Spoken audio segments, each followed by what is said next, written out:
I could taste the bitterness of regret mixed with mountain air as I drove up the winding road toward what was supposed to be my fresh start. 30 years of building a construction business in Denver, Colorado. 32 years of marriage. All of it dissected and divided with the cold precision of divorce attorneys who charge $350 an hour to dismantle my life. My name is Robert Grayson. Friends call me Bob. At 62 years old, I was starting over with half of what I'd spent a lifetime building. The irony wasn't lost on me that I'd helped construct hundreds of homes for other families while now struggling to secure one for myself. The signs for Woodland Park appeared through the pines as I navigated my Ford F-150 around the curves. The truck was one of the few possessions I'd managed to keep after the divorce.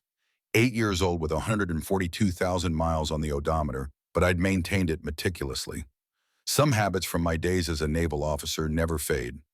Discipline. Attention to detail. Preparation. These values had guided me through 20 years in the service before I traded my uniform for a tool belt and started Grayson Construction. "You think this place is salvageable, boss?" Carlos asked from the passenger seat. He'd been my foreman for 15 years, one of the few employees I'd managed to keep after downsizing the company.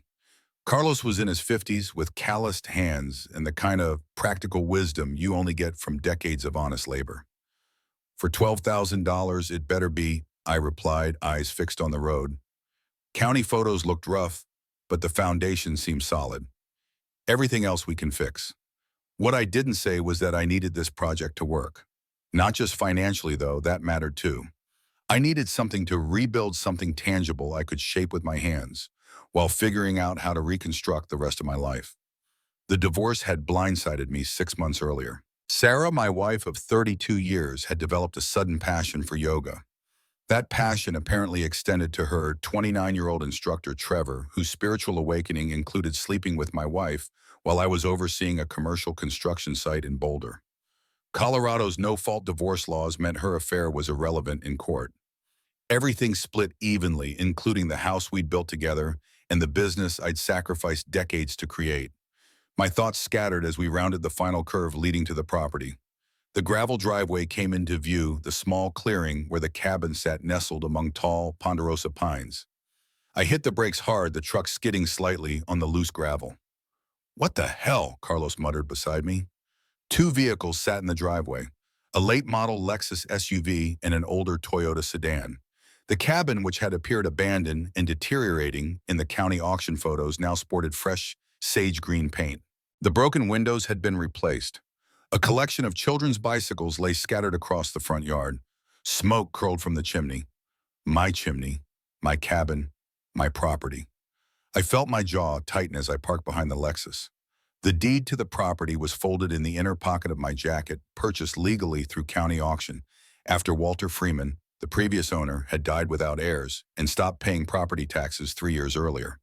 The county had spent 2 years searching for relatives before declaring the property abandoned and putting it up for auction. "This doesn't look right," Carlos said, stating the obvious as we stepped out of the truck. The mountain air was crisp, carrying the scent of pine and wood smoke. Under different circumstances, it would have been invigorating. I approached the front door, property deed in hand, a knot forming in my stomach. Before I could knock, the door swung open. A woman stood in the doorway. Mid-50s bleached blonde hair pulled into a tight ponytail, dressed in expensive athletic wear that probably cost more than what most people spend on a month's groceries. She clutched a coffee mug emblazoned with "Boss Lady" in gold script. Her eyes traveled over me with a dismissive glance before settling into a practiced smile that never reached her eyes. "Can I help you?" she asked, her voice dripping with a saccharine sweetness that immediately set off warning bells in my head. I recognized the tone immediately. The same condescending inflection Sarah had adopted in the final months of our marriage. I straightened to my full 6'1" height, speaking clearly and calmly. "Ma'am, I'm Robert Grayson. I purchased this property at county auction 3 months ago. This is my cabin." I held out the deed, maintaining eye contact. 20 years in the Navy taught me never to show uncertainty when confronted. She glanced at the document without taking it, then let out a laugh that sounded like breaking glass. "Oh, sweetie," she said, leaning against the doorframe. "We've been living here over a year. Adverse possession laws. Look it up." The smell of something cooking wafted from behind her. From my kitchen, the kitchen I legally owned. I'm familiar with adverse possession laws in Colorado, I replied evenly. They require 18 years of continuous occupation and payment of property taxes, not 1 year of squatting. Her smile faltered for just a moment before returning with renewed intensity. Walter gave us permission to live here. We were taking care of him before he passed. This is our home now. She took a deliberate sip from her mug. Good luck with that eviction process. Could take years. With that, she closed the door in my face. I stood there, document in hand, the weight of this new complication settling over me like a cold shadow. Through the window, I could see movement inside. A young man in his 20s, lanky with an unkempt beard. A teenage girl sitting at the dining table with headphones on. "What now, boss?" Carlos asked quietly beside me. I turned toward the truck, my mind already calculating options. Now we call the sheriff. An hour later, a sheriff's department SUV pulled up the driveway, gravel crunching beneath its tires. Deputy Scott Wilson stepped out, adjusting his belt with the practiced motion of a man who'd worn a uniform for decades. He was in his 50s, with a weathered face and the cautious eyes of someone who'd seen enough trouble to approach every situation with skepticism. My hopes for a quick resolution faded when I saw him greet the blonde woman with a familiar smile. "Morning, Elaine," he said as she emerged from the cabin. "Got a call about a property dispute." "Scott," she replied, relief evident in her voice. "This man claims he bought our home at auction. He's been taking pictures of the house and making threats." The deputy turned toward me, his expression hardening. "Sir, can I see some identification?" I provided my driver's license and the property deed, explaining the situation calmly and precisely. Wilson barely glanced at the documents. "Even if you did purchase this property legally," he said, handing back my paperwork, "Colorado law is very clear about tenant rights. You can't just show up and harass people who've established residency regardless of how they came to live here." "They're not tenants," I corrected, keeping my voice steady despite my rising frustration. "They're squatters. I've never collected rent, signed a lease, or given permission for them to occupy my property." Wilson's expression didn't change. "That's a civil matter, sir. You'll need to go through the courts for an eviction." As if on cue, Elaine began to cry. Not casual tears, but a theatrical production worthy of a daytime Emmy. Her shoulders shook as she covered her face with manicured hands. "I'm so scared," she sobbed. "We've been living here peacefully, and now this man shows up claiming he owns our home. What if he comes back at night? What about my children?" Deputy Wilson's expression hardened as he turned back to me. "Sir, I'm going to have to ask you to leave this property immediately. Any further contact with these residents will be considered harassment, and I'll have no choice but to arrest you." I felt the anger rising in my chest, but kept it contained. Losing my temper wouldn't help the situation. The scent of wood smoke from my own chimney drifted across the yard while I was being threatened with arrest for trespassing on property I legally owned. "I understand," I said, meeting Wilson's gaze directly. "I'll be addressing this through the proper legal channels." As Carlos and I returned to my truck, I caught Elaine watching from the window. The tears had vanished. In their place was a smirk of triumph that told me everything I needed to know about what kind of person I was dealing with. The drive back down the mountain passed in tense silence. My mind wasn't on the winding road or the spectacular view of the Rockies. It was calculating next steps with the precision I'd applied to military operations and construction projects for decades. "This is completely insane," Carlos finally said as we reached the main highway. "They're living in your house, and you're the one getting threatened with arrest." "It's not over," I replied, gripping the steering wheel. "Not by a long shot." By evening, Elaine had escalated her campaign. While I was consulting with a real estate attorney in Colorado Springs, she was crafting her masterpiece of manipulation on social media. Her post appeared in 3 neighborhood Facebook groups. "Urgent corporate predator trying to steal our family home." "A man showed up today claiming he bought our house and demanding we leave immediately. We've been living here over a year, caring for the property after the previous owner passed away. Now this heartless businessman wants to throw a single mother and her children onto the street. Please share to protect vulnerable families from greedy developers." The post included a photo of Elaine and her children standing in front of the cabin looking appropriately distressed. Within hours, it had accumulated dozens of comments, most calling me everything from a heartless capitalist to a threat to working families. Janet wrote, "This is exactly what's wrong with America. Rich people buying up all the affordable housing, Mike added. I hope this greedy bastard gets what's coming to him. Leave that family alone. Reading these comments in my sparsely furnished apartment that evening, I felt a familiar sensation. Not anger, but focused resolve. The same clarity I'd felt during crisis situations in the Navy.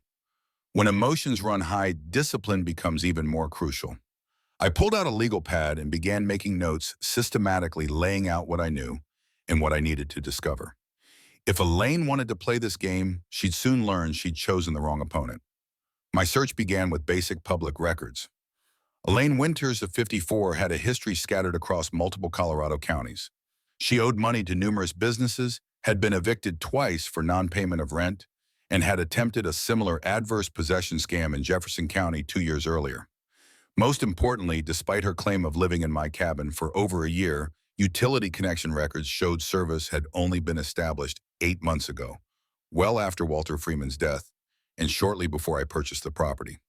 The sweet smell of leverage was starting to mix with the mountain air I still carried on my clothes. The hunt was officially on. 3 days later, I walked into Murphy's Hardware in downtown Woodland Park. The bell above the door announced my entrance to the small, well-stocked store that had served the mountain community for decades. The familiar scent of sawdust, metal, and various chemicals reminded me of countless construction sites. Frank Murphy himself stood behind the counter, a man in his 70s with permanent grease stains under his fingernails and the weathered face of someone who'd spent a lifetime in the Colorado sun. His eyes narrowed slightly as I approached. "Haven't seen you around before," he said, sizing me up with a glance. "Robert Grayson," I replied, extending my hand. "Just bought the old Freeman place up on Timber Ridge." Frank's expression changed immediately at the mention of the cabin. Freeman Place thought some family was living there now. Woman with a couple kids. "That's what I wanted to talk to you about," I said, lowering my voice. "I bought it at county auction, but when I went up there, found these people living in it, claiming they've been there over a year." Frank snorted, shaking his head. "That'd be Elaine Winters. She came in about 6 months ago, bought about $300 worth of supplies. Paint lumber said she'd pay when her insurance settlement came through." He reached beneath the counter and pulled out a file. "Never saw a dime. Then her son comes in last month with the same story. Another $200 for what he called emergency roof repairs." He showed me the receipts and I nodded as I recognized the sage green paint covering my cabin. "They done this before?" I asked. Frank closed the file with a grimace. "Word around town is she finds empty properties, moves in, and makes it as difficult as possible for the real owners to get rid of her. Usually targets divorced men buying foreclosures. Guess that's you." I nodded, not elaborating on my personal situation. "Damn shame what happened to old Walter," Frank continued. "Lived up there 30 years. Good man. Kinda keeps to himself, but always paid his bills on time. Then he gets sick, stops coming to town, and next thing we know he's gone, and this woman's claiming she was his caretaker." That information added another piece to the puzzle. "Did you know Walter well?" "Well enough. He was a regular here for decades. Retired engineer. Smart as they come. Built most of that cabin himself." Frank leaned forward, lowering his voice. "Between you and me, something never sat right about how quick he went downhill. Man was healthy as a horse until about a year before he died. Then suddenly he's frail and confused. Never made sense to me, see." "What kind of engineer was he?" I asked, curious about the man whose home I'd purchased. "NASA, if you can believe it," Frank replied with evident respect. "Designed components for the space shuttle program. Had patents to his name. Moved up here after retirement to work on his own inventions. Always had some new gadget or improvement he was tinkering with. Brilliant mind." I thanked Frank for his time and information, then made my next stop at Mountain View Restaurant on the main street. The bitter smell of burnt coffee hung in the air as Lisa Rodriguez, the owner, described her own encounter with Elaine. "She came in twice weekly claiming her dying mother needed free meals," Lisa said, disgust evident in her voice. "We gave her maybe $200 worth of food over 3 months because we're a community that takes care of our own." "What happened?" I asked. "My cousin spotted her buying steaks at Walmart with food stamps the same day she claimed her family was starving. When I confronted her, she turned nasty, said we discriminated against single mothers." Lisa shook her head at the memory. Never saw her dying mother once. With each conversation, the picture became clearer. Elaine didn't just squat in properties. She systematically scammed entire communities, preying on good people's compassion and businesses' goodwill. My investigative work paid off when I discovered Elaine's actual residence, a well-maintained home in a neighboring county 35 miles away. Property records showed she owned it outright, paid taxes on it, and maintained active utility connections. She had been living there while running my cabin as her personal vacation rental business. The most damning evidence came when I found her online vacation rental listing. Mountain Getaway Retreat offered my cabin at $250 per night, boasting recent renovations and scenic views. According to the booking calendar, she'd made over $7,500 in the past month alone renting my house to unsuspecting tourists while I was sleeping on a pull-out sofa in a one-bedroom apartment. That evening, I received an unexpected call from my bank. Someone had filed a fraudulent claim against my account, alleging I'd written bad checks for property I didn't own. Elaine was trying to freeze my assets while I fought her in court. Two could play that game. I spent that night researching Colorado tax laws and discovered something that made me smile for the first time in days. When someone claims a property as their primary residence for tax purposes, but actually lives elsewhere, it constitutes felony tax fraud. Elaine had been claiming my cabin as her legal residence to avoid property taxes while maintaining her actual home 35 miles away. Double residency fraud, unreported rental income, false charity claims. She'd built herself a house of cards, and I now held the match. The next morning, I made 3 calls. First to the IRS fraud hotline, second to the Colorado Department of Revenue, and third to Channel 9 News. "Hi, Sarah," I said when the local reporter answered. "This is Robert Grayson. You recently covered a story about a family facing eviction from their longtime home in Woodland Park.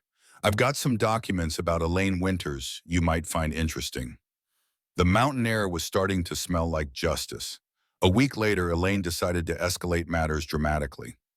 I was reviewing contractor bids for another project when Carlos called, his voice tight with barely controlled anger. "Boss, you need to get up here right now. Bring a camera." The drive felt endless.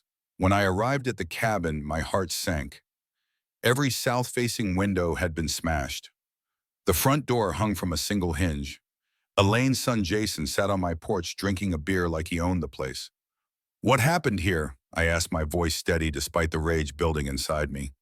Jason looked up with bloodshot eyes and a cocky grin. "Oh, hey, landlord. Had some structural issues, safety hazards. Did some emergency repairs." The air reeked of marijuana and broken glass crunched under my boots as I surveyed the destruction. Inside was apocalyptic. Holes punched through every wall. The kitchen sink had been ripped out, water spreading across the hardwood floors. Jason had taken a sledgehammer to my dreams. "Mom's documenting everything," Jason said, following me inside. "Going to show how you let this dump fall apart. Real slumlord behavior." What Jason and Elaine didn't know was that I'd installed hidden security cameras the day after our first encounter. Every act of destruction had been captured in high-definition video. But as I documented the devastation, I made an unexpected discovery. When Jason had sledgehammered the bedroom wall, he'd exposed a hidden cavity. Inside, wrapped in plastic bags, were dozens of documents. Medical records, insurance papers, legal forms, all belonging to Walter Freeman. As I spread them across my truck's tailgate that evening, the pieces clicked into place with horrifying clarity. Walter hadn't just died and left the property abandoned. He'd been systematically isolated and financially exploited. The documents told a disturbing story. Elaine had inserted herself into Walter's life as his caregiver during his final year. Power of attorney forms with questionable signatures, bank account changes, routing his Social Security to accounts she controlled, medical records showing he'd been increasingly confused and dependent. But the bombshell was a life insurance policy for $40,000 with Elaine listed as beneficiary. The signature looked nothing like Walter's steady handwriting on earlier documents. I called Margaret Hanson, the retired corporate fraud attorney I'd consulted earlier, at 9 that evening.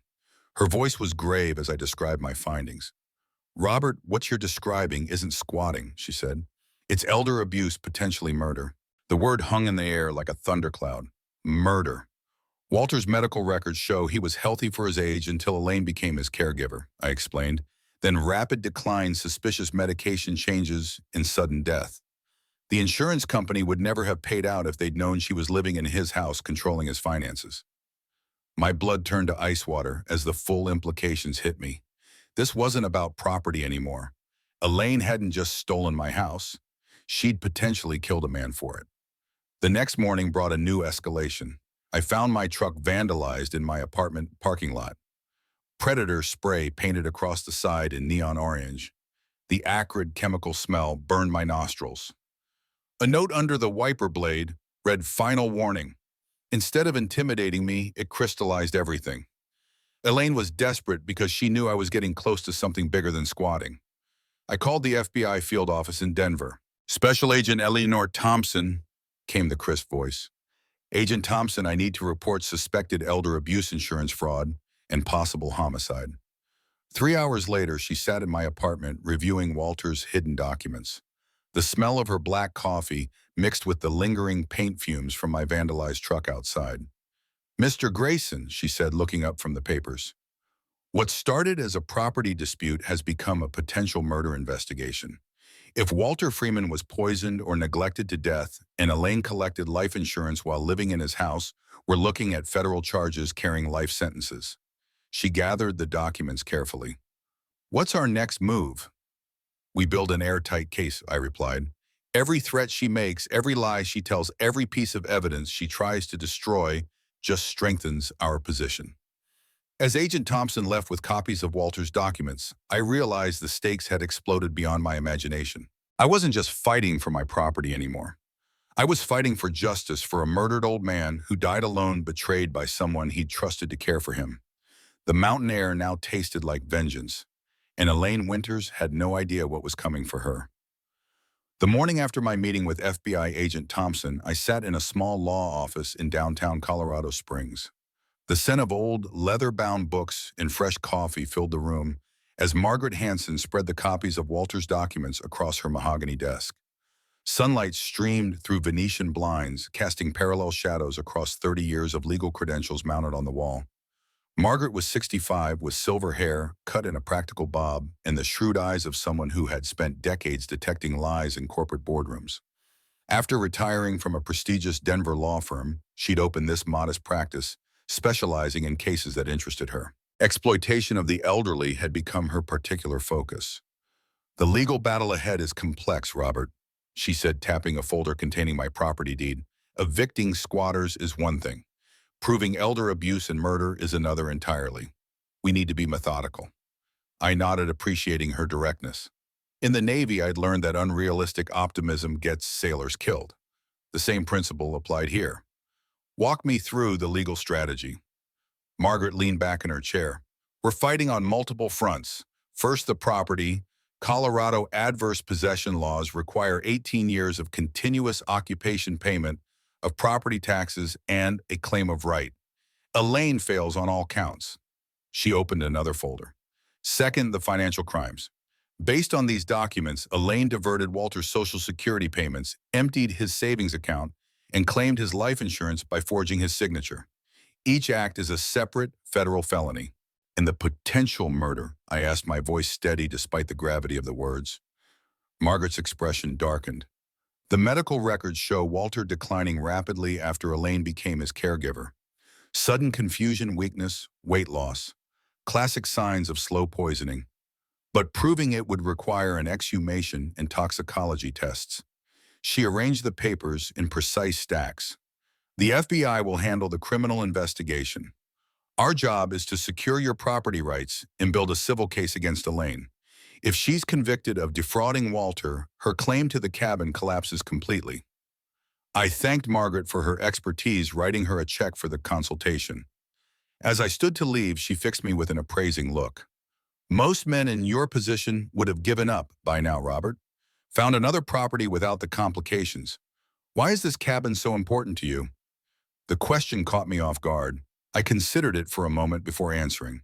"It's not just about the cabin anymore. Walter Freeman spent 30 years in that house. He built it with his own hands, just like I built my business. Then this woman walks in, takes advantage of his vulnerability, possibly kills him, and steals everything he worked for." I met Margaret's gaze. I won't let her get away with it. A hint of a smile crossed her face. Then let's get to work. That afternoon, I received a call from Carlos. Elaine had escalated her media campaign.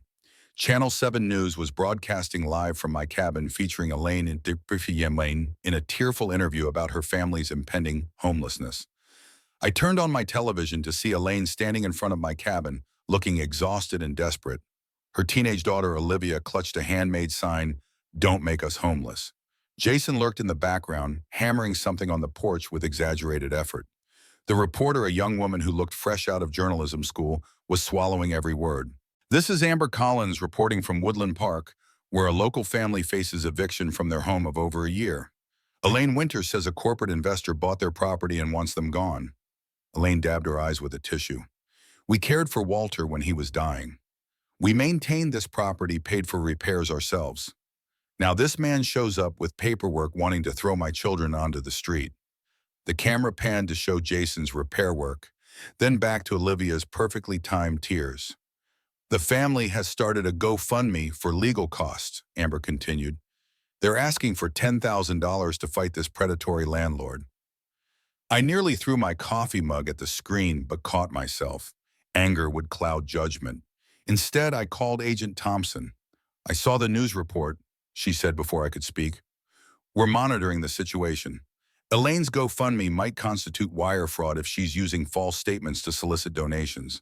Do not engage with her directly, Robert. Let her create more evidence against herself. Later that evening, my phone exploded with notifications. Text after text from unknown numbers. Saw you on the news, you piece of garbage. Hope you're proud, terrorizing families. Rich people destroying our community. Elaine had posted my personal phone number online, painting me as a corporate monster evicting a struggling family. My business email was similarly flooded with messages, many threatening to boycott Grayson Construction. I forwarded everything to Agent Thompson, then turned off my phone. The isolation was familiar, reminiscent of long deployments at sea. The pressure building, the need to maintain focus despite external chaos. I'd weathered worse storms than Elaine Winters. The next morning, I drove to the county clerk's office in Woodland Park. The modest government building smelled of paper and floor polish. Nancy Chen, the property records administrator, greeted me with professional courtesy. I'd called ahead and explained my situation. I've pulled everything we have on the Freeman property, she said, leading me to a small conference room where several folders waited. Tax records, title history, utility connections. I spent hours reviewing every document. Walter Freeman had purchased the land in 1908 and built the cabin himself. He'd paid property taxes diligently until 3 years before his death. The utility records confirmed what I already knew. Services had been disconnected after Walter's death, then reconnected 8 months ago under Elaine's name. There's something else you should see, Nancy said, returning with another folder. When properties go to tax auction, we search extensively for heirs before selling. I found this in our correspondence file. She handed me a letter from Michael Freeman, Walter's nephew, dated 18 months earlier. He'd been trying to locate his uncle after phone calls stopped being returned.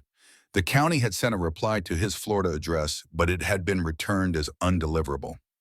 Do you have current contact information for Michael Freeman? I asked. Nancy shook her head.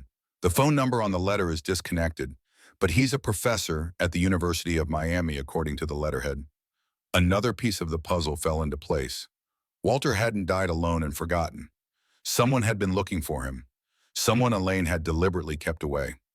That afternoon, I placed a call to the University of Miami's faculty directory and left a message for Professor Michael Freeman. Within an hour, my phone rang.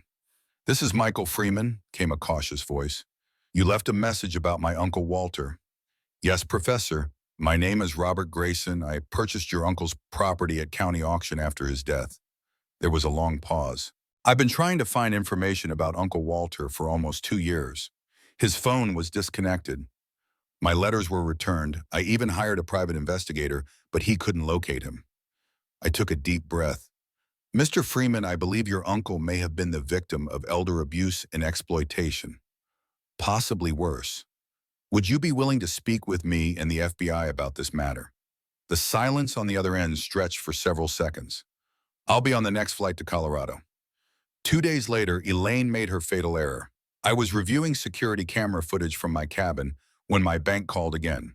Someone claiming to be Walter Freeman's estate administrator had contacted them demanding they reprocess his accounts and release funds to her as his designated caregiver. Elaine had called from Walter's old phone number, which she'd maintained to continue the fraud. She'd identified herself as his estate administrator and demanded they reprocess his accounts. The bank, already alerted to the potential fraud, recorded the entire conversation. In her desperation for cash, Elaine had made a critical slip. She referenced specific details about Walter's final days that only someone living with him would know, directly contradicting her sworn statements about living elsewhere during that period. I forwarded the recording to Agent Thompson, who called back immediately. "This is exactly what we needed," she said, her voice tight with satisfaction. "She's attempting bank fraud while already under federal investigation. We're building an airtight case, Robert. Keep your distance and let us handle this." That afternoon, I met Michael Freeman at the Colorado Springs airport. He was 55, with Walter's same broad shoulders and thoughtful eyes. A distinguished academic with salt and pepper hair and wire-rimmed glasses, he carried himself with the quiet dignity of someone accustomed to lecture halls and research libraries. "Thank you for contacting me," he said as we shook hands. "Walter was the last of my family. When I couldn't reach him, I feared the worst." We drove to a small diner off the highway, the kind of place that served breakfast all day and hadn't changed its decor since the 1970s. Over coffee and pie, I shared everything I'd discovered about Elaine Winters and her systematic exploitation of Walter. Michael listened intently, his academic composure occasionally crowding to reveal flashes of grief and anger. He pulled out his phone to show me photos of Walter from happier times: fishing trips, family gatherings, his uncle standing proudly in front of the cabin he'd built with his own hands. "Uncle Walter was brilliant," Michael said, scrolling through the images. "Designed components for NASA during his engineering career. After retirement, he wanted solitude to work on his own projects. That's why he moved to the mountains." He paused on a photo taken 2 years earlier. Walter looked healthy and vibrant, his eyes clear and focused as he demonstrated a small invention to his nephew. "Our last good visit," Michael explained. "After that, whenever I called, he seemed confused. Said he couldn't talk because his caregiver was helping him with medications." His voice hardened. "I never met this caregiver. She always had excuses why I couldn't visit." I showed him the medical records found hidden in the wall. Michael, with his academic training, analyzed them with clinical precision. These symptoms, confusion, weakness, digestive issues, they don't align with any condition Walter had. He was taking blood pressure medication, but he was otherwise healthy. He looked up, his expression grim. "This was deliberate poisoning, wasn't it?" I nodded. "That's what the FBI suspects. Slow administration of heavy metals or antifreeze. Difficult to detect, easily mistaken for natural decline in elderly patients." Michael closed the folder, his hands trembling slightly. "I want her prosecuted to the fullest extent of the law.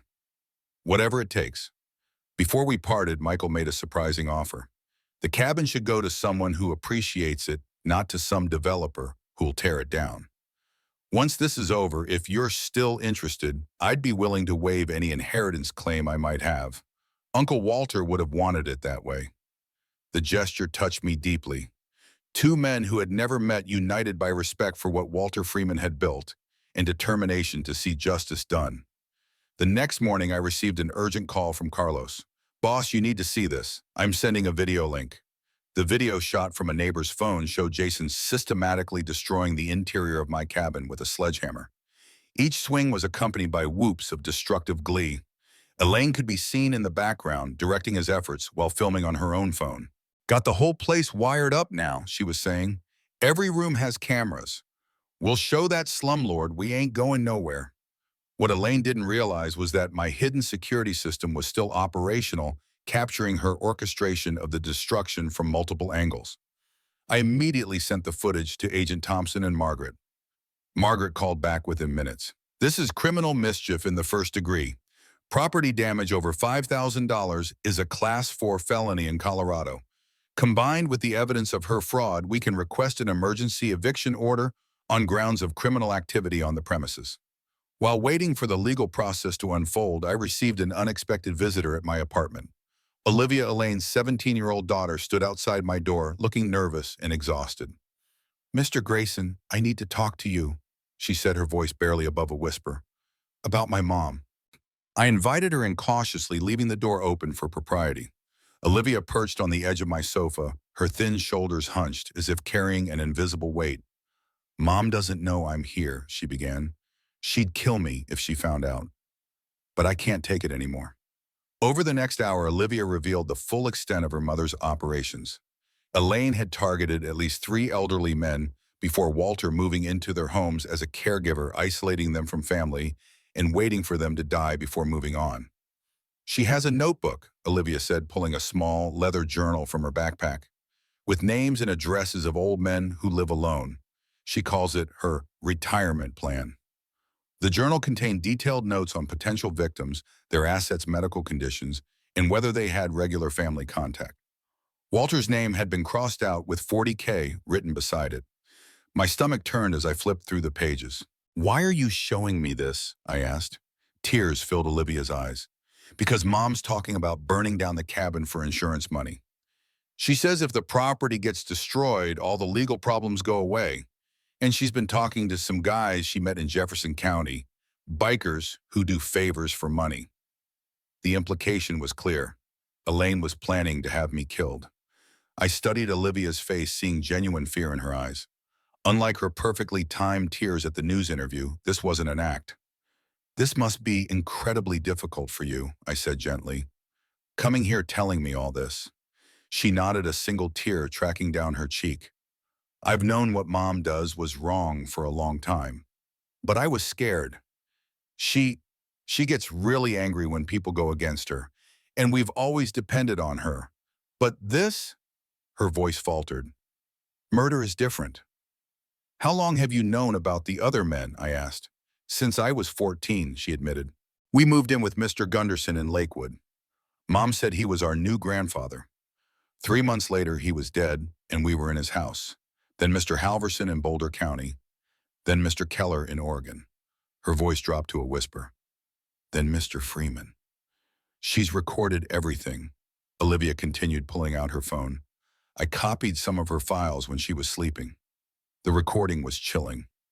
Elaine's voice slurred from alcohol or drugs, bragging about how she'd disposed of Walter.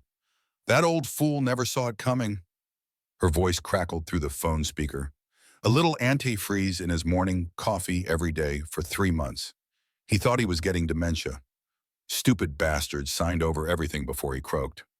I immediately called Agent Thompson, who arrived within 30 minutes with another FBI agent. Olivia repeated her story, turned over the journal and recordings, and agreed to wear a wire to gather more evidence against her mother.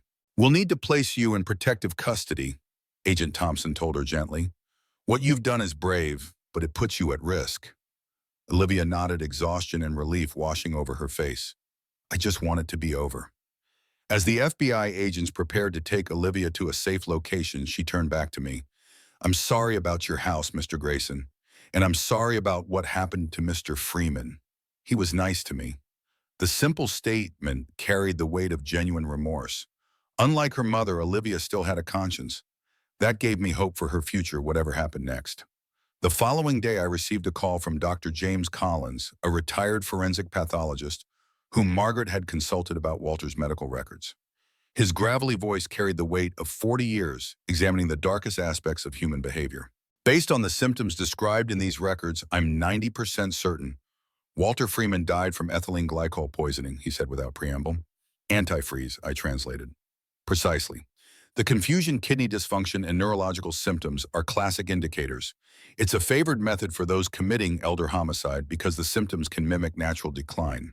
Without specific toxicology tests, it often goes undetected. Could this be proven definitively? I asked. With an exhumation and proper testing, yes. Ethylene glycol leaves crystal formations in the kidneys and brain tissue that can persist even years after death. I thanked Dr. Collins for his analysis and immediately relayed the information to Agent Thompson. The case against Elaine was growing stronger by the day. What had begun as a property dispute had evolved into a murder investigation spanning multiple victims across several states. That evening, the final piece of the puzzle fell into place. Michael Freeman called with news that changed everything. I found my uncle's former neighbor, he said, excitement evident in his voice. Margaret Reese. She's 82 and moved to a senior community last year, but she lived next door to Uncle Walter for 20 years. What did she tell you? I asked. She took pictures, Michael replied. She was suspicious of Elaine from the beginning. Said Walter's behavior changed dramatically after she moved in. She documented his decline with photographs taken through her window, monthly images showing his deterioration. And get this, she has security camera footage of Elaine bringing in groceries, including antifreeze bottles that Walter would never have needed. His cabin was heated by wood, not a water system that required antifreeze. The evidence was mounting. I updated Agent Thompson, who informed me the FBI had been monitoring Elaine's communications with the Iron Wolves motorcycle gang. They had intercepted calls discussing a plan to handle her landlord problem permanently for $5,000. We picked up 3 members of the gang an hour ago, Thompson said. They were heading to your apartment with gasoline and weapons. Elaine paid them a deposit to burn down your residence with you inside. The knowledge that Elaine had actively tried to have me murdered should have terrified me. Instead, I felt an eerie calm. She had crossed a line that guaranteed her destruction. Every threat, every lie, every crime she committed only strengthened the case against her. What happens now? I asked. Now we execute search warrants on both properties, Thompson replied. Elaine's actual residence and your cabin. Based on Olivia's testimony and the evidence we've gathered, a judge signed off on them this morning. The next day, FBI agents raided both locations simultaneously. At Elaine's home, they discovered financial records documenting her exploitation of multiple elderly victims. At my cabin, forensic teams collected samples from drains and surfaces, searching for traces of ethylene glycol. The most damning evidence came from Elaine's laptop, which contained detailed records of her business model, identifying vulnerable, elderly men, inserting herself as a caregiver, isolating them from family, slowly poisoning them, while securing financial control, then collecting insurance and assets after their deaths. We've identified 4 confirmed victims, Agent Thompson told me, during our next meeting. Possibly more. This wasn't just about real estate fraud. Elaine Winters is a serial killer who targeted elderly men for financial gain. Meanwhile, the civil side of the case was progressing rapidly. Margaret had secured an emergency eviction order based on the documented criminal activity. Sheriff's deputies, led by someone from outside the local department to avoid Wilson's influence, would serve the order within days. The town of Woodland Park, initially divided by Elaine's social media campaign, had begun to turn against her. Frank Murphy from the hardware store organized a community meeting to discuss elder protection and property rights at the local community center. The event would provide a forum for sharing information about Elaine's true nature with those she had manipulated. Be prepared, Margaret warned me. Elaine won't go quietly. She'll make a scene, play the victim, try to rally public support one last time. Let her try, I replied. The truth is already out there. 2 weeks after my initial confrontation with Elaine, the community center meeting was scheduled for 7 o'clock in the evening. The modest building was packed beyond capacity, with over 200 residents filling every folding chair and lining the walls. Local news crews set up cameras in the back. The smell of burnt coffee from the volunteer concession stand mixed with the tension in the air. I sat in the back row with Agent Thompson and Michael Freeman, positioned strategically throughout the crowd. The plan was simple: let Elaine perform her victim act, then systematically destroy her lies with evidence. At 7:15, Elaine made her entrance. She arrived in a wheelchair, pushed by Jason. The theatrical nature of her appearance was almost comical. Neck brace, arm sling, oxygen tank beside the wheelchair. She looked like she'd been hit by a truck instead of exposed as a serial killer. Several people I recognized from her Facebook propaganda actually applauded her courage for attending despite her injuries. Mayor Patterson, a silver-haired man in his 60s, called the meeting to order. We're here tonight to discuss property rights and tenant protections in our community. Mrs. Winters has requested to speak first. Elaine's performance was Academy Award caliber. Thank you all for coming, she said in a voice barely above a whisper, amplified by the wireless microphone clipped to her hospital gown. I'm here despite my doctor's orders because I need this community to understand what's happening to vulnerable families in our town. She dabbed her eyes with a tissue. My children and I have called Walter Freeman's cabin our home for over a year. We cared for Walter in his final days, maintained his property, honored his memory by keeping his home filled with love. The crowd was eating it up. Several people nodded knowingly, shooting angry glances in my direction. Now, a corporate investor has purchased our home and wants to throw us onto the street. When I tried to explain our situation, he became violent. He's destroyed our property, threatened my children, and terrorized our family. Jason stepped forward on cue. This man has made our lives hell. Mom's health has gotten worse because of the stress. We just want to live in peace. That's when I stood up. Mrs. Winters, I said loudly enough for everyone to hear, would you mind explaining to everyone how you knew Walter Freeman? The color drained from her face, but she recovered quickly. Walter was like family to us. I was his caregiver during his illness. What illness specifically?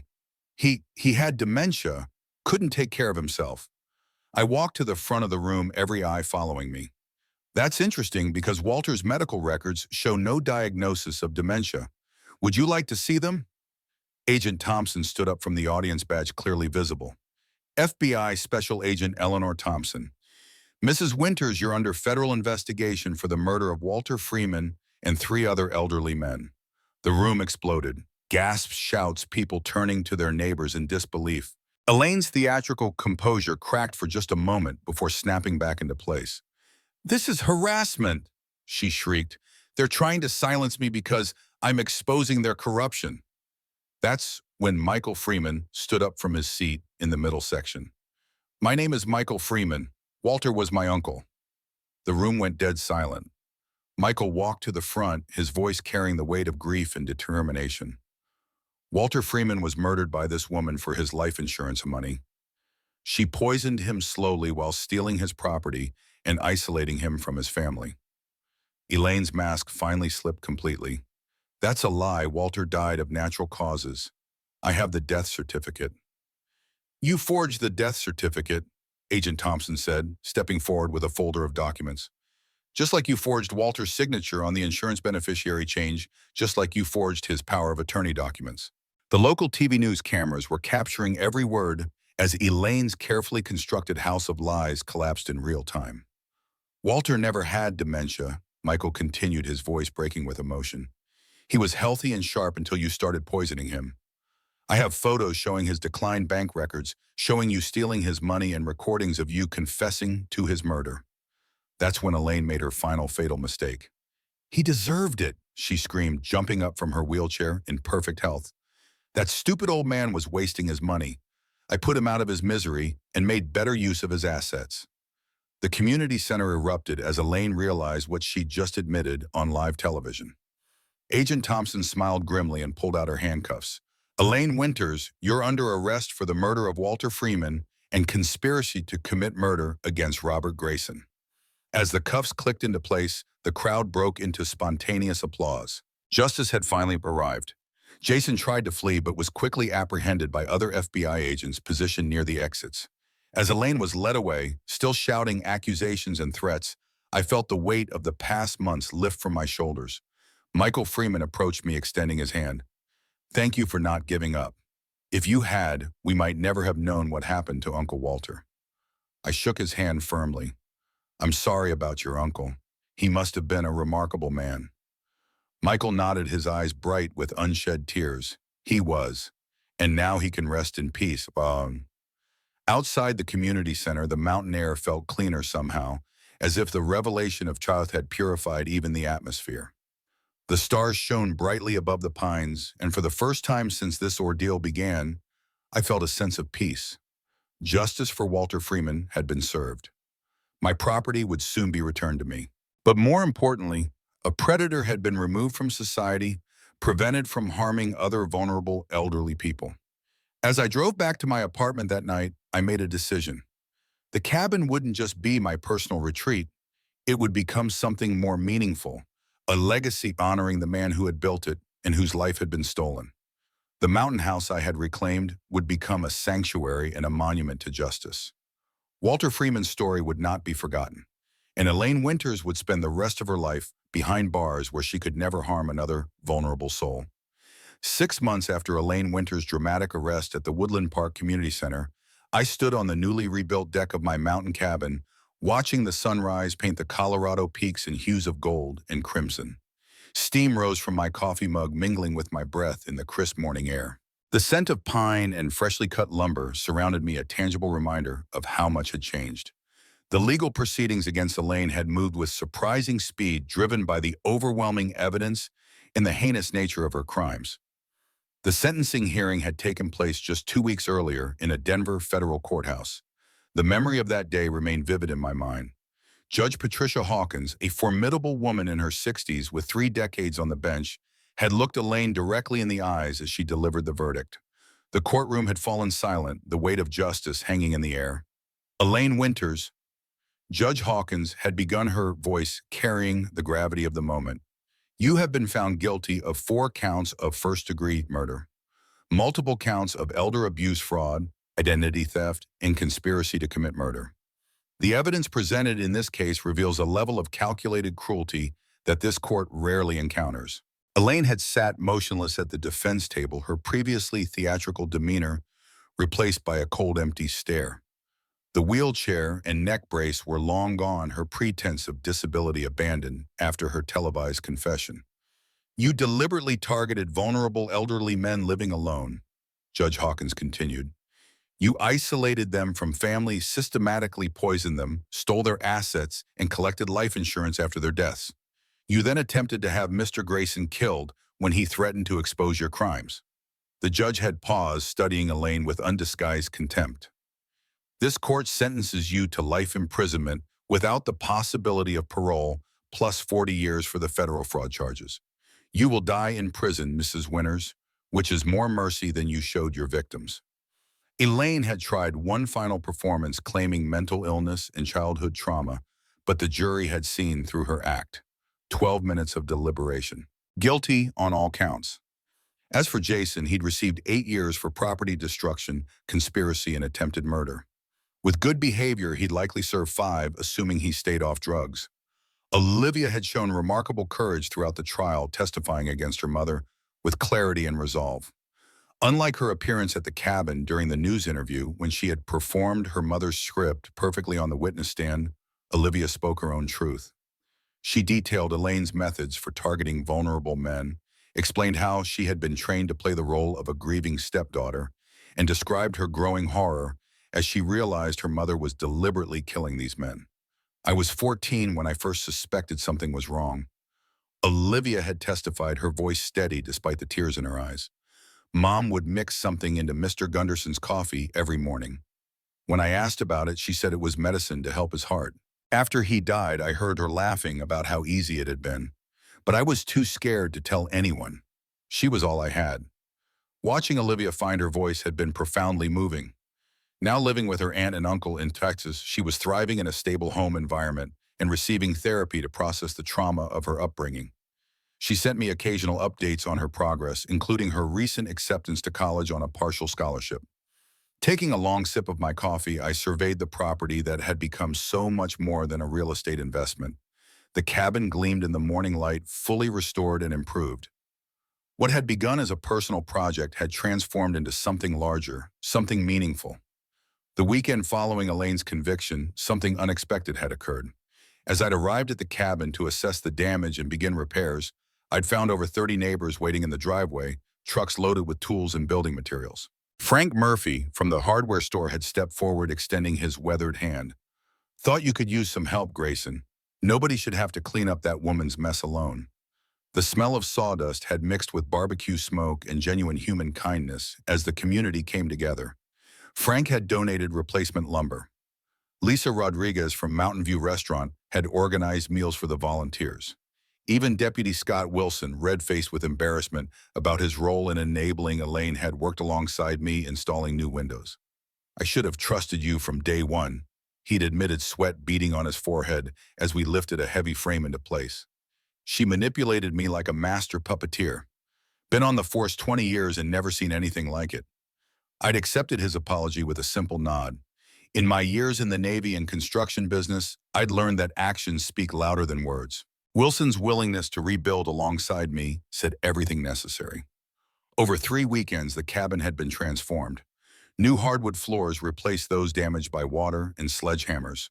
Fresh drywall covered the holes Jason had punched through walls. Energy-efficient windows and improved insulation prepared the structure for the coming winter. Carlos and my small crew from Grayson Construction had worked alongside the volunteers, bringing professional expertise to the community effort. The restoration had become a symbol of resilience and justice for the town, a way of reclaiming not just a property, but their sense of community after Elaine's deception. As I finished my coffee, the sound of tires on gravel announced the arrival of the first visitor of the day. Margaret Hanson's silver Volvo pulled into the driveway, followed by Michael Freeman's rental car. They had become regular visitors during the rebuilding process, our shared experience, creating a bond that transcended our professional relationship. "Morning, Robert," Margaret called as she climbed out of her car carrying a folder of documents. "Beautiful day for a new beginning." Michael emerged from his vehicle, a cardboard box in his arms. "Uncle Walter would have loved seeing the place like this." We gathered in the newly renovated living room, where a fire crackled in the stone fireplace. Walter's original craftsmanship had been preserved wherever possible, including the hand-carved mantelpiece and built-in bookshelves. Photos of Walter in his prime now adorned the walls alongside pictures of the community rebuilding effort. The cabin had become a living memorial to its creator and a testament to justice served. Michael set the box on the coffee table. "Found these in storage, Uncle Walter's notebooks and design plans for the cabin. Thought you might want them." On inside were meticulously detailed journals spanning decades documenting every aspect of the cabin's construction and Walter's life in the mountains. Engineering diagrams, weather observations, wildlife sightings, a chronicle of one man's relationship with the place he called home. "These are remarkable," I said, carefully turning the pages of the oldest journal. "Walter documented everything. He was methodical to a fault." Michael smiled. "NASA engineers usually are. He designed components for the space shuttle program before retiring to the mountains." As we examined the journals, Margaret opened her folder. "I have the final paperwork for the Walter Freeman Memorial Foundation. Once you both sign, we're officially incorporated as a nonprofit organization." The foundation had been Michael's idea, proposed during the rebuilding. Using the recovered insurance money and donations from supporters across Colorado, we had created the Mountain Elder Protection Initiative, serving rural communities throughout the state. "The first training session for law enforcement is scheduled for next month," Margaret continued. "Sheriff's departments from 7 counties have signed up to learn how to recognize and prevent elder abuse. And the Buddy System program launches next week," Michael added. 20 senior centers implementing safeguards to prevent isolation."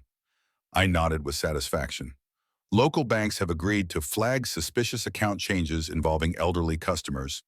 3 hospitals are now screening for signs of financial exploitation during admissions." Walter's tragedy had been transformed into a shield protecting countless potential victims. His death, while senseless and cruel, now served a greater purpose through the foundation bearing his name. The doorbell rang, announcing more arrivals. Throughout the day, people streamed in and out of the cabin. Volunteers who had helped with reconstruction, law enforcement officials involved in Elaine's case, community members who had supported the foundation's formation. Agent Thompson arrived mid-afternoon, her typically formal demeanor softened by the occasion. "The Bureau has adopted elements of your foundation's training program for national implementation," she informed us. "We're calling it the Freeman Protocol for Elder Protection.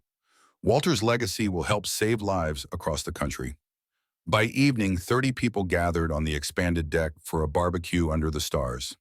The atmosphere was celebratory but tinged with reverence for what we had accomplished together. Glass was raised in memory of Walter and the other victims whose deaths had finally been avenged. As conversations flowed around me, I found myself standing beside Margaret at the deck railing, looking out over the valley below. The lights of Woodland Park twinkled in the distance, while above us stars filled the mountain sky with remarkable clarity. "You've created something significant here, Robert," Margaret said quietly. "Not many people would have persevered the way you did." I considered her words before responding. "In the Navy, we had a saying, 'The mission is never complete until everyone comes home.' Walter couldn't come home, but we could at least bring him justice." Margaret's hand found mine on the railing, her touch warm in the cooling evening air. "What comes next for you?" The question had been on my mind for weeks. My small apartment in Colorado Springs no longer felt like home, not after everything that had happened here in the mountains. "I'm moving into the cabin," I said, the decision crystallizing as I spoke the words. "Not just weekends, permanently. I'll run the business from here, handle the foundation work, maybe finish some of Walter's projects from his notebooks. Margaret smiled, her eyes reflecting starlight. I think Walter would approve of that plan. Later that night, after the guests had departed, I sat alone by the fireplace, one of Walter's journals open on my lap. His precise handwriting detailed plans for a solar heating system he'd never had the chance to implement. My fingers traced the diagrams, engineering solutions from a brilliant mind silenced too soon. I'll build it for you, Walter, I promised quietly. It won't be forgotten. The following weeks established new patterns and purposes in my life. Grayson Construction shifted focus, specializing in creating accessible housing modifications for elderly homeowners wanting to age in place safely. Our reputation grew as a company with a mission beyond profit margins. The cabin became not just my home, but a gathering place for the community. Monthly meetings of the foundation board, weekly senior gatherings where older residents shared meals and companionship, summer barbecues on the deck for families who couldn't afford vacations. Frank Murphy became a regular visitor, often bringing obscure tools or vintage hardware he thought might interest me. Found these old brass hinges in the back of the store, he'd say, probably from the same era as the original cabin fixtures. Our conversations evolved from construction to deeper matters: the changing nature of mountain communities, the challenges of aging in rural areas, the importance of preserving craftsmanship in a disposable world. Frank's practical wisdom complemented my technical knowledge, bridging generations of building traditions.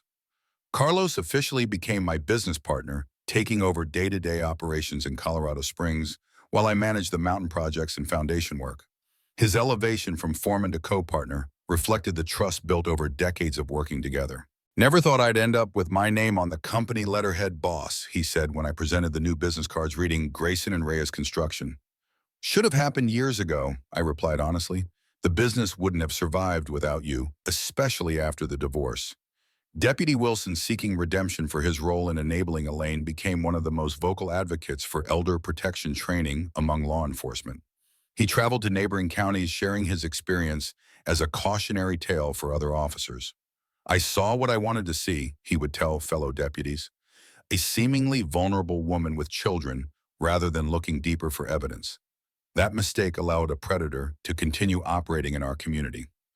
Michael Freeman returned to his teaching position in Florida, but remained actively involved in the foundation through regular video calls and quarterly visits. His academic expertise and personal connection to Walter lent credibility to our educational materials about elder exploitation. On one of his visits, 6 months after we'd launched the foundation, he brought a special gift: Walter's Service Medal from NASA, awarded for his contributions to the space program. This belongs here, Michael said, placing the framed medal on the mantelpiece. In the home he built with someone who understands what it means to serve. The gesture touched me deeply. The medal's presence served as a daily reminder of Walter's legacy and my responsibility to honor it.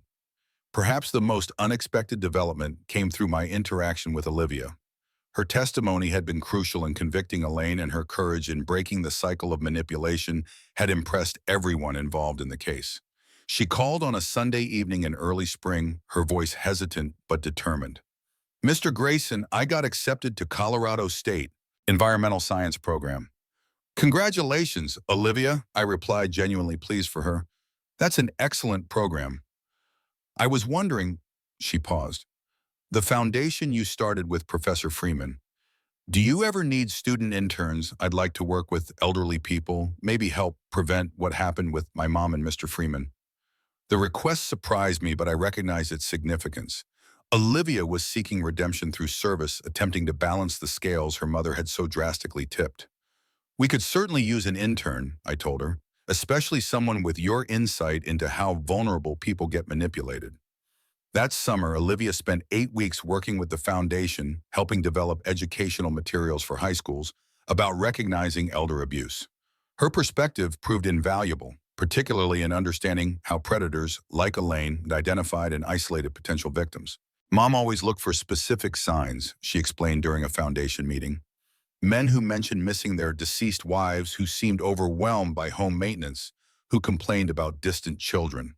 She called them harvest indicators, signs the person was ripe for manipulation." Her candor about Elaine's methods was sometimes difficult to hear but essential for creating effective preventive measures. By transforming her painful experiences into educational tools, Olivia found purpose in the aftermath of trauma. On her last day before returning to school, she stood with me on the cabin deck, looking out at the same view Walter had enjoyed for 3 decades. I used to hate coming here, she admitted, watching Mom pretend to be someone she wasn't, knowing what she was doing to Mr. Freeman, but being too afraid to stop it. You were a child in an impossible situation, I reminded her. The responsibility was never yours. She nodded, though I could see she still carried guilt for not acting sooner. This place feels different now, like it's been cleansed. Walter built this cabin as a sanctuary, I said. I think it's becoming that again. Olivia smiled, a genuine expression that reached her eyes. I'm glad you didn't give up on it, Mr. Grayson, or on finding justice for Mr. Freeman. As autumn approached, bringing cooler temperatures and the first hints of color to the aspen trees, I received an unexpected legal notice. Jason was filing for early release, claiming exemplary behavior and participation in prison rehabilitation programs. The news initially unsettled me. Jason had been actively involved in his mother's crimes, had destroyed my property, and had participated in planning my murder. The thought of him walking free after serving less than a year seemed profoundly unjust. I consulted with Margaret, who reviewed the petition with her legal expertise. His attorney is making a compelling case, she admitted. No prior criminal record, strong participation in addiction treatment, completion of vocational training. The system is designed to reward rehabilitation. Do you believe he's genuinely reformed? I asked. Margaret considered the question carefully. People can change, especially young men who've been under toxic influence. Without Elaine's manipulation, Jason might become someone very different. After much reflection, I made a decision that surprised even me. I wrote a letter to the parole board, not opposing Jason's early release, but offering conditional support based on his participation in community service with our foundation. If he was truly committed to change, working to prevent the type of crimes his mother had committed would be appropriate restitution. 2 weeks later, I received a handwritten letter from Jason. The unpracticed penmanship and simple language, a stark contrast to his mother's manipulative eloquence. Mr. Grayson, he wrote, I don't deserve your support for early release. I did terrible things to your property and helped my mother hurt people. The drug counselor here says I need to make amends, but I know words aren't enough. If you're willing to give me a chance with your foundation, I'll work harder than anyone to prove I'm not like her. The letter contained no excuses, no self-pity, just an acknowledgement of wrongdoing and a request for opportunity to demonstrate change. I recognized in it something I'd seen countless times in my years as a business owner and naval officer: the humility that precedes genuine transformation. When Jason was released 18 months into his sentence, I offered him temporary housing in a small apartment above the Foundation's newly established office in Woodland Park. His reintegration into the community that had witnessed his crimes was challenging, met with understandable skepticism and occasional hostility. Give them time, I advised him after a particularly difficult encounter at the local grocery store. Trust is rebuilt one day at a time. Jason nodded, accepting the wisdom with uncharacteristic patience. Mom always said reputation doesn't matter as long as you get what you want. I'm starting to see how wrong she was about everything. He proved his commitment through consistent, humble effort, maintaining the foundation office, assisting with administrative tasks, and gradually taking on more responsibility as he earned trust. His firsthand knowledge of how Elaine had operated provided valuable insights for our prevention programs, particularly regarding the manipulation of vulnerable family members. 1 year after Elaine's conviction, we held a memorial service for Walter and her other victims at the cabin. Family members from across the country gathered to honor their loved ones and witness the work being done to prevent similar tragedies. Richard Keller, nephew of George Keller, Elaine's first known victim in Oregon, expressed what many were feeling. For years, we thought Uncle George just declined naturally.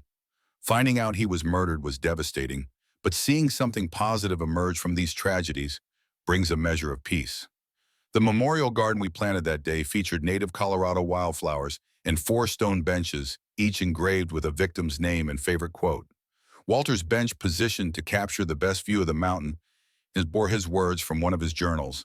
In nature's cathedral, I found my purpose and peace. As we gathered around the garden after the planting, Agent Thompson shared news about the broader impact of our work. The Freeman Protocol has been implemented in 15 states now, she reported. Preliminary data shows a 30% increase in early intervention in potential elder exploitation cases. Michael added his own update. The university's gerontology department is developing a research program based on the data we're collecting. The academic community is finally giving elder abuse the serious attention it deserves. I looked around at the gathering. Some law enforcement officers, family members of victims, community volunteers, foundation staff, united by commitment to protecting vulnerable elderly people from predators like Elaine. What had begun as my personal fight for property rights had evolved into a movement with ripples extending far beyond Woodland Park. That evening, after the memorial attendees had departed, Margaret and I sat on the deck watching the sunset paint the western sky in brilliant oranges and purples. Our relationship had deepened gradually over the months, evolving from professional collaboration to friendship, and now something more meaningful. "I filed the final insurance claim today," she said, breaking our comfortable silence. "The last of Walter's assets have been recovered and transferred to the foundation endowment. That chapter is finally closed." I nodded, reaching for her hand. "And what about this chapter?" she asked, her fingers interlacing with mine. "The one we've been writing together." I smiled, feeling a sense of peace that had been absent since long before my divorce. "I'd like to see where this story goes if you would." Her answer came in the form of a gentle kiss as the last light of day faded from the mountains. At 62, I had not expected to find new love amid the aftermath of tragedy, but life's most precious gifts often arrive when least anticipated. 2 years after purchasing the abandoned mountain cabin at county auction, I stood once again on the deck, watching an early snow dust the pines with white. The property had been completely transformed both physically and in its purpose. Solar panels now lined the south-facing roof, implementing Walter's designs from his journals.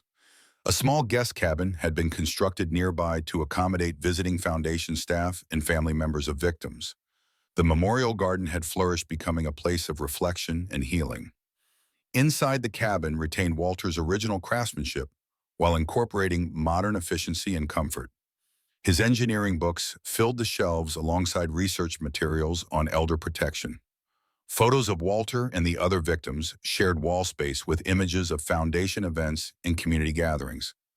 Margaret had moved in 6 months earlier after our wedding in the garden. Michael had officiated the ceremony, surrounded by friends, colleagues, and community members who had become an extended family. Carlos brought his entire family, proudly showing off the business's new fleet of trucks, emblazoned with the Grayson and Reyes construction logo. Frank Murphy closed the hardware store for the day, the first time in 30 years, to attend with his wife. Deputy Wilson, recently promoted to sheriff after his predecessor's retirement, appeared in dress uniform, with his department's new Elder Services Division represented. Olivia, home from college for summer break, had served as photographer, capturing the celebration with an artist's eye. Even Jason attended, standing quietly at the back until I specifically invited him forward to join the gathering. Now, as winter approached, I reflected on the journey that had led to this moment. What had begun as a desperate attempt to rebuild my life after divorce had evolved into something far more meaningful than I could have imagined. The Walter Freeman Memorial Foundation had expanded to 3 states with plans for further growth. Our training programs for law enforcement, financial institutions, and healthcare providers had become models for elder protection nationwide. Research partnerships with universities were yielding valuable data on prevention strategies. Most importantly, vulnerable elderly individuals were being protected from predators like Elaine Winters. Systems that had failed Walter and his fellow victims were being strengthened. Communities were becoming more vigilant, more connected, more responsive to the needs of their senior members. The cabin itself had become a living laboratory for Walter's unrealized ideas. His solar heating system, innovative water conservation methods, and sustainable building techniques had been implemented and improved upon, creating a showcase for ecological design in mountain environments. Monthly community gatherings brought neighbors together for meals, music, and conversation. Quarterly workshops taught practical skills: home maintenance, emergency, preparedness, financial literacy, particularly targeted toward elderly residents living independently. The cold mountain air filled my lungs as I surveyed the property Walter had loved. Though I had never met him, I felt a profound connection to the man whose vision had created this place and whose tragic end had set in motion events that transformed so many lives, including my own. I think he would be proud, Margaret said, joining me on the deck with steaming mugs of coffee, of what his home has become, of what you've accomplished in his name. I nodded, accepting the coffee with gratitude. Sometimes I wonder if anything would have changed if I'd chosen a different property at that auction. If Elaine would still be out there targeting other victims. You can't carry that weight, Margaret advised gently. What matters is that you didn't walk away when most people would have. You stood your ground and followed the thread of injustice until the truth was revealed. She was right, of course. Throughout my life, from military service to business ownership, I had been guided by a simple principle: face challenges directly with integrity and perseverance. The mountain cabin had presented the greatest challenge of my later years, testing my resolve in ways I could never have anticipated. The sound of vehicles on the gravel driveway announced the arrival of the day's visitors. Michael and his wife were flying in for the Foundation's quarterly board meeting, followed by a weekend planning retreat for the coming year's initiatives. As I turned to welcome them, my gaze fell on Walter's NASA service medal, still prominently displayed on the mantelpiece. Beside it now stood a framed photograph taken on my wedding day. Margaret and I, flanked by Michael Carlos, Frank Olivia, and others who had become integral to the Foundation's work. What Elaine had attempted to steal had been not just a property, but the legacy of a good man's life. In reclaiming the mountain house, we had reclaimed something more valuable: the power of community to stand against exploitation and to transform tragedy into positive change. The cabin that had once been a crime scene was now a beacon of hope, a center for education and prevention, a gathering place for those committed to protecting society's most vulnerable members. As fresh snow continued to fall, dusting the memorial garden with white, I felt Walter's presence in the craftsmanship surrounding me in the engineering journals and that had guided our renovations in the very spirit of the place he had built with such care. "Welcome home," I whispered, not just to our arriving guests, but to the memory of the man whose vision had created this sanctuary in the mountains. The Walter Freeman Memorial Foundation's work would continue to grow, touching countless lives in the years to come. Elaine Winters would spend the rest of her life in prison, unable to harm another vulnerable person. And here in this cabin, reclaimed from darkness, a legacy of protection and community would endure. The mountain house had become far more than property. It had become purpose. It had become justice. It had become home. And as I stepped forward to greet our guests, I carried with me the certainty that sometimes fighting for what's right creates ripples that extend far beyond our understanding.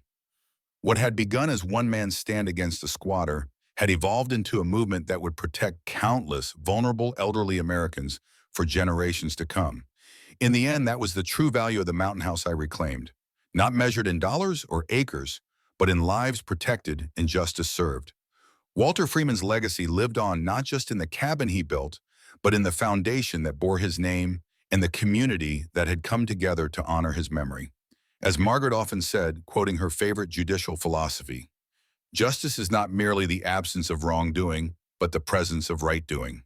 In this mountain sanctuary, both had been achieved: wrongdoing punished and right doing established as an enduring legacy. The snow continued to fall, blanketing the world in pristine white symbol of the fresh start that had emerged from tragedy.